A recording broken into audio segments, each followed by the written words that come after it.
Boa tarde, meu nome é Kailane Bock, eu sou aluno de graduação da FRJ, sou aluno de iniciação científica no grupo de Teleinformática e Automação GTA, sou orientado pelo professor Miguel Campista, também da FRJ, e eu vou apresentar o nosso artigo Aprendizado Federado em Redes Móveis, que propõe estudar o impacto dos parâmetros de redes móveis no desempenho de algoritmos de aprendizado federado.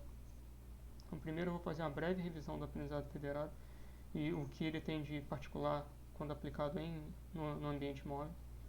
Fazer algumas aplicações breves, depois passar pela metodologia utilizada no artigo, como nós configuramos os experimentos e simulações, passar por os resultados que nós obtivemos e analisá-los, primeiro começando com condições ideais de rede e depois finalmente introduzindo o que eu chamei aqui de parâmetros de redes móveis, e concluir o trabalho e falar dos nossos trabalhos futuros. Então, passando brevemente pelo aprendizado centralizado tradicional, normalmente em aplicações de aprendizado profundo, aprendizado de máquina atuais, os dispositivos são responsáveis por enviar os dados que eles coletam para um servidor central. Isso é etapa 1 aqui. Esses dados são então utilizados para treinar um modelo de aprendizado, isso tudo no servidor. E eventualmente, depois que o servidor termina de treinar, ele divulga os modelos de aprendizado para os dispositivos. Isso normalmente é feito porque um servidor central ele pode ter bastante poder computacional, ele é capaz de treinar modelos complexos, agregar grandes volumes de dados e assim atingir um bom desempenho. Porém, isso tem uma pequena questão de privacidade, que é que os dados precisam sair dos clientes para ir até o servidor. O aprendizado federado surge como uma alternativa que permite que a gente treine os modelos sem ter que divulgar os dados, sem ter que tirar os dados do dispositivo. Então, como que isso é feito? Aqui eu substituo minha etapa 1, ao invés de mandar dados do dispositivo para o servidor central. Um servidor central é responsável por divulgar e inicializar modelos de aprendizado que vão ser treinados nos dispositivos. Depois, os dispositivos, em posse dos seus dados, vão treinar o mesmo modelo. Depois de treinado, eles reportam os modelos para o servidor central, que é responsável por agregar os modelos em um modelo unificado e depois redistribuir, talvez continuando o treinamento, que é o que nós chamamos de uma rodada do aprendizado federado. Então já dá para ver aqui a contribuição, que é os dados não precisam sair do dispositivo para ir até o servidor. Isso contribui para a questão de privacidade, que é o objetivo da proposta. Porém, se nós pensarmos em aplicações dentro de redes móveis, cada uma dessas etapas é suscetível a atrapalhar o desempenho do modelo de aprendizado final.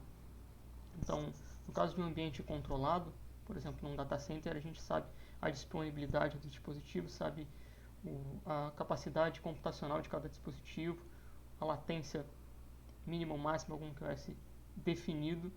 Porém, quando nós caminhamos para aplicações de redes móveis, os dispositivos começam a se comportar de um pouco diferente. Então, o poder computacional ser diferente entre os dispositivos faz com que nessa etapa 2 os dispositivos possam treinar em tempos diferentes. Isso pode aumentar muito a latência e às vezes até impossibilitar um dispositivo de ser considerado ou não numa rodada. A transmissão dos modelos do servidor para o dispositivo também é uma questão sensível, porque o servidor pode não conseguir falar com o dispositivo em algum momento. Nesse caso até que não tem tanto problema, porque ele pode apenas não ser considerado naquela rodada. Porém, na etapa em que o dispositivo retorna os parâmetros do modelo para o servidor, bem, o servidor acha que o cliente está participando do aprendizado, na verdade ele não consegue retornar, talvez porque o enlace falhou, ou então porque ele não conseguiu terminar de treinar a tempo. Então todos esses fatores vão afetar o desempenho. Esse artigo se propõe justamente a estudar esses fatores e como que eles afetam o desempenho para propor algumas soluções de melhoria. Então, algumas aplicações rápidas para evidenciar o uso atual de aprendizado federado. Uma delas é a NVIDIA Clara, que é utilizada para treinar modelos para detecção de tumores. E aqui a gente está falando de dados sensíveis, né, dados hospitalares, dados de pacientes que não gostariam de divulgar, mas aí o uso do aprendizado federado permite que a gente explore esses dados de forma mais privada, né? E vale notar aqui que nós não estamos falando nessa aplicação em particular do uso de aprendizado federado em redes móveis. Aqui seria um exemplo de aprendizado federado cross-silo. Aqui os dispositivos que estão envolvidos no treinamento, os clientes, eles não têm um poder computacional tão limitado. Eles são conhecidos. a disponibilidade dele é conhecida, né? Agora, já para uma aplicação que é mais próxima de redes móveis, são aplicações de visão computacional. Seria, aqui nesse caso, para detecção e segmentação de imagem, né?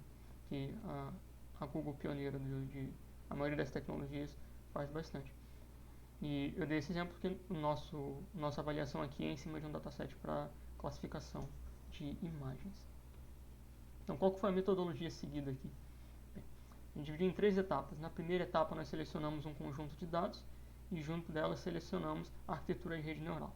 Isso envolve uma etapa conhecida de ajuste de hiperparâmetros, né, com o objetivo de estabelecer um baseline de desempenho para comparação do aprendizado federado. Em aplicações reais, naturalmente, porque nós não teríamos os dados de forma centralizada para treinar, isso não poderia ser feito, mas o objetivo aqui é estudar o efeito. Então, ter uma espécie de teto virtual para o desempenho é uma boa oportunidade de comparar, né? Na segunda etapa, nós simulamos o aprendizado, o cenário federado, primeiramente ideal, ou seja, nós ignoramos a latência completa de transmissão, o tempo de transmissão de treinamento dos dispositivos também não foi considerado. E finalmente nós introduzimos os parâmetros de redes móveis e comparamos o desempenho depois disso. E finalmente extraímos todos os resultados, né, plotando nossos gráficos para fazer a análise, a crítica e finalmente fazer a análise final e descrever os resultados. As ferramentas que nós utilizamos foram todas desenvolvidas em Python, usando os frameworks bem conhecidos Scikit-learn, Keras e TensorFlow para aprendizado profundo, e em particular o framework Flower, que ele é bem recente e está sendo bastante utilizado para simulações de aprendizado federado, por ser bastante intuitivo e simples de ser utilizado. O dataset que nós usamos também é outro dataset clássico para classificação de imagens, que é o CIFAR 10, justamente para que nós pudéssemos comparar, ter uma noção de se o aprendizado estava indo bem ou mal e saber que era o esperado para aquele conjunto de dados, de acordo com a arquitetura de rede que nós tínhamos. O que são os parâmetros que nós usamos para simular ou para extrair os nossos resultados? Nós usamos 3 valores possíveis para clientes participando no aprendizado, dispositivos, né? 5, 10 e 20. As épocas de treinamento local, usamos 10 e 20. E os tamanhos dos batches locais para cada cliente, nós usamos 64 e 256. E aí, para introduzir a noção de rede móvel, nós utilizamos um fator de probabilidade de falha do cliente, com 4 valores de 0, 25, 50 e 75%. Esses valores foram meio que... Desculpa, esse termo de probabilidade de falha, ele foi meio que agregado, ele agregou todos os outros parâmetros de redes móveis, porque do ponto de vista do servidor, seja porque o cliente demorou muito para treinar, ou seja porque houve uma falha no enlace, ele vai interpretar aquilo como uma falha do cliente no aprendizado. Então ele agrega esses 2 fatores aí. A latência de cada cliente nós simulamos a partir com a intenção de obter a latência total, de acordo com a probabilidade de falha. E o número de rodadas de treinamento federado, nós treinamos até 250 rodadas. Esses valores também são criticados na etapa final. Essa aqui é a arquitetura da rede neural. A arquitetura simples, bem pequena até. Naturalmente nós poderíamos atingir um desempenho muito melhor com uma rede um pouco mais apropriada, mas o objetivo aqui não é otimizar a rede neural, mas em sim, a partir do desempenho de uma rede neural, que seria feito um treinamento centralizado, o que acontece quando essa mesma aplicação é feita de forma federada. E começando as simulações com 5 clientes, de acordo com o número de rodadas, a acurácia que nós atingimos. No aprendizado centralizado, nós atingimos por volta de 67%, 68% de acurácia. E finalmente, quando nós passamos para o aprendizado federado para 5 clientes, algo que já se destaca é o impacto do tamanho do BC, que é o tamanho do batch local de cada cliente, e como isso afeta muito o desempenho. Especialmente para o número baixo de clientes, isso fica bastante expressivo, porque significa que os clientes estão vendo mais dados ao longo do treinamento, né, para o mesmo número de rodadas. Então, para as curvas azul e verde, que tem tanto 10 e 20 épocas de treinamento, mas tem como o batch size, vão ter um desempenho muito melhor do que aquelas com batch size igual a 64. E já para 10 e 20 clientes, aqui o tamanho do batch fica um pouco menos expressivo, né, se nós compararmos a curva azul com a curva magenta, a curva meio rosa, na verdade o tamanho do batch size aqui acabou atrapalhando. Então, nós selecionamos aí o melhor desempenho, que foi a combinação para 10 clientes, batch size igual a 64 e um número de épocas de treinamento local igual a 20, para introduzirmos a probabilidade de falha. Então essa curva está repetida aqui, também em rosa, magenta, e nós introduzimos esse fator PF, que é a probabilidade de falha. Já é esperado que o desempenho acabe sendo um pouco pior, mas algo que nós notamos de interessante seria que para a curva verde, que nós temos probabilidade de falha igual a 50%, ela é inferior à curva azul, que tem a probabilidade de falha de 75%. Então, você pode acontecer num caso em que os clientes falham mais, mas o desempenho geral na rede, nós temos aqui 10 clientes sendo treinados, a avaliação é sempre feita em 2 clientes, a média de desempenho acaba sendo melhor, que a gente pode explicar isso como se fosse um efeito regularizador de alguns clientes que não estão participando de algumas rodadas, e aí, finalmente o valor global ele não fica viciado e o desempenho não fica prejudicado por isso. E aí, para a latência, nós podemos definir diretamente a latência que nós vamos ter a partir de ALC, que seria a latência de um cliente, o tempo total que demora para um cliente reportar os valores treinados. Um parâmetro T é um parâmetro de timeout do servidor, ele manda os dados ele manda os modelos para os clientes treinarem, mas se os clientes não reportarem por até um determinado timeout, ele agrega apenas os que foram reportados. Então, para cada rodada, nós vamos ver se algum cliente ultrapassa esse valor T. Se não ultrapassar, o valor da latência total o valor da latência daquela rodada vai ser apenas o valor máximo dentre as latências mínimas de cliente. Caso contrário, vai ser diretamente o timeout. E nós somamos esses valores para R rodados para ter o valor da latência total.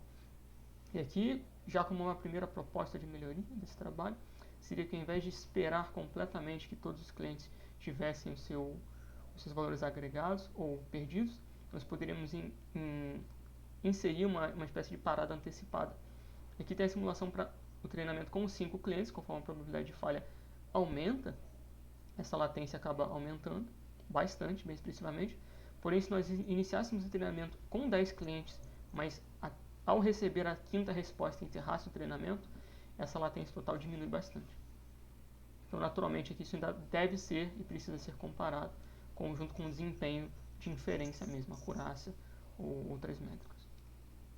E, finalmente, uma prévia análise de convergência aqui.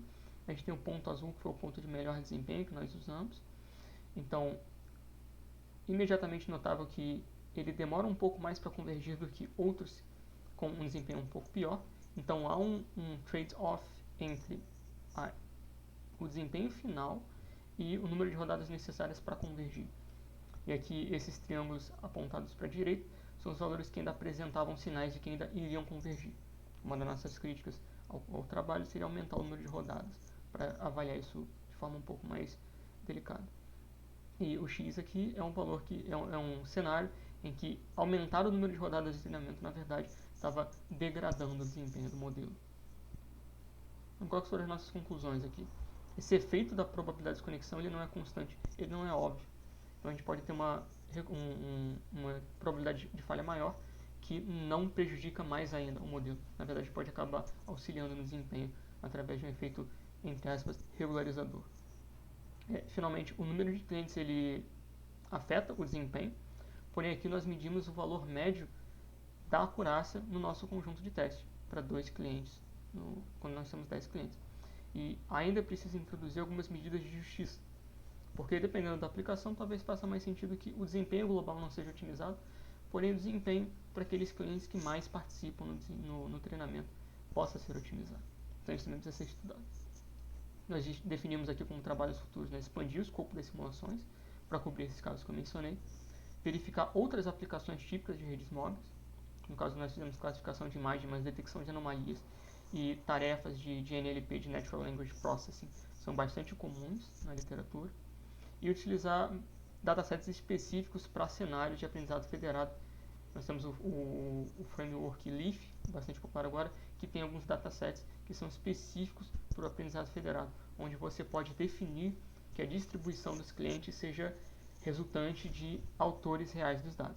Ou seja, ao invés de você ter um dataset embaralhado e distribuído virtualmente nos clientes, você teria um autor de amostras que dá essas amostras para um cliente e outro cliente não tem acesso a essas amostras, como é típico mesmo. Né?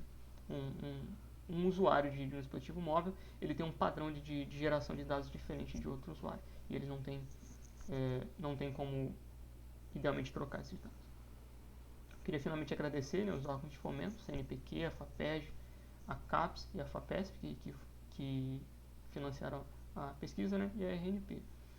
E finalmente agradecer e abrir esse espaço aí para perguntas. Muito obrigado.